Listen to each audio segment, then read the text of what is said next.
right? I just vised for the lining and interfacings. You you find out how to cut out your patterns there. I wanted to show you the placement on the jeans because the placement on the jeans matters. You see on the picture the front flap of the messenger bag. So that's not like a tote bag. It has the front flap like any satchel, any messenger bag would have. And that front flap is the front closing flap, and that needs to go once you have opened your trouser legs. So you open your trouser legs on the outside seams. You leave alone the felt inside seams. We want to keep them because it's a nice stitching. So on either leg we're opening and up the outside seams, which are the boring normal sewn seams, and then the front closing flap goes down here. You see that? See, you see that stitching line here? That is the inside felt seam. So that is this piece. So mine here, the ones I got, the knees are short, so you want to avoid that, and you want to avoid the selvage. No, the hem. Never mind selvage. The hem. So I will place this about here. So you're not adding any seam allowances to this. The seam allowances are already in there. So you just cut it out the way the pattern tells you. And I don't like the line in the middle. I like it a bit on the side better. So that's your free decision, which position you want to cut that. Because see here, you will be doing a zip all across. That's a part of the perks of this bag, that you learn how to insert a zip all across. And I just find if I have my line a bit more to the side, then the zip has a bit more impact. So therefore I will place it like so. Now I show you here a previous bag. It doesn't have the front flap, but this is the insides of the bag, just that you get an idea what's actually happening, that you see that. So this here is the front zip pocket.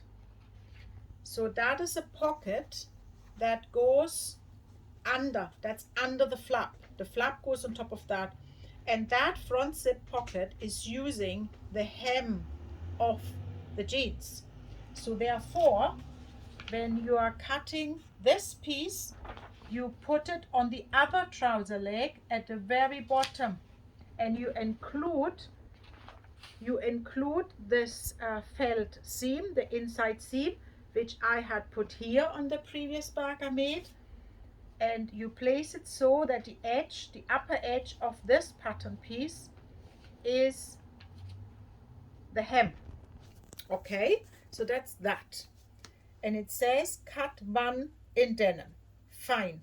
Front flap, cut 1 in denim. Fine.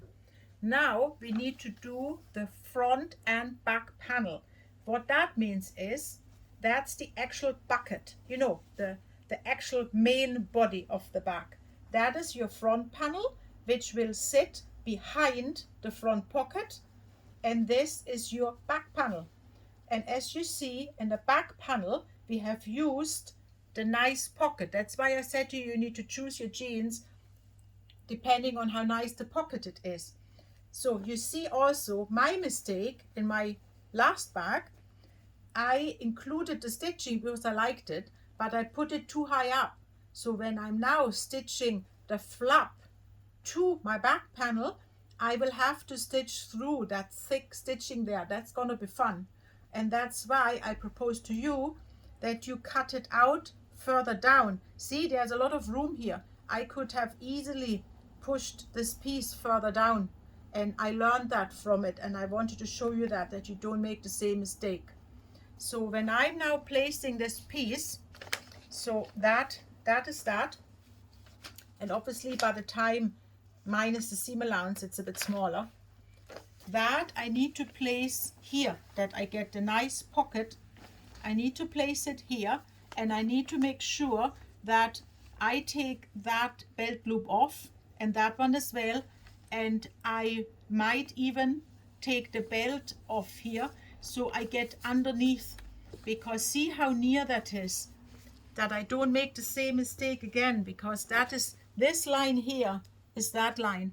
So this time I need to get higher up, and last time I was just too lazy to get the belt off, and I should not do that same mistake again. So I need to come higher up and place the pattern piece like so.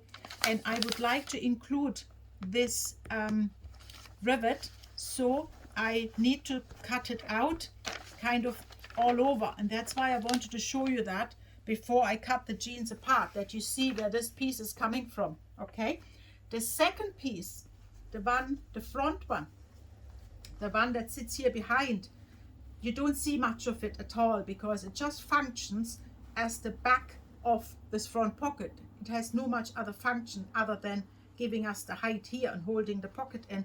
So you see that again is the felt inside seam. So that then will sit either above here or above here on the leg that we had split open. So that is fine. And then you have got these pieces, you cut 3, and that one is down, over, back up. That's the 3 pieces for that. And you physically see where you get them placed, whatever is left over. So sure, you can place it on the front and just stitch the pocket down and place it like that, or you can actually, looking at it, you could use that pocket here, and the pocket comes over here, and you also use the lining. Then you can maybe put pens at the side if you want it really fancy. So there's lots of thinking where how you can place your pattern pieces, but I just wanted you to understand that. So that's your outer back, and then your inner back is the lining. The fleece goes onto the jeans, and the fusible, like they're both fusible, but the fusible fleece goes onto the jeans pieces, and the fusible medium interfacing goes onto the lining pieces. And the lining pieces make like a normal bucket bag. The lining hasn't got the flap, but there is lining inside the flap. And inside this lining is the little bag, right?